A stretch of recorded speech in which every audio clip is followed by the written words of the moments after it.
স্বাস্থ্যসেবা স্বাস্থ্যসেবা শক্তি ফাউন্ডেশনের পক্ষ থেকে পাচ্ছেন স্বল্প মূল্যে স্বাস্থ্যসেবা।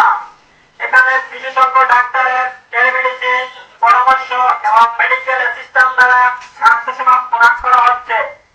এখানে চিকিৎসক প্রদান, ব্লাড প্রেশার মনিটর ও সেবা, diabetes test, blood group test, hepatitis B scanning, স্বাস্থ্য বিষয়ক পরামর্শ, এই সকল বিষয় আমাদের মিনি অ্যাম্বুলেন্সের মাধ্যমে পাচ্ছে। স্বাস্থ্যসেবা স্বাস্থ্যসেবা স্বাস্থ্যসেবা।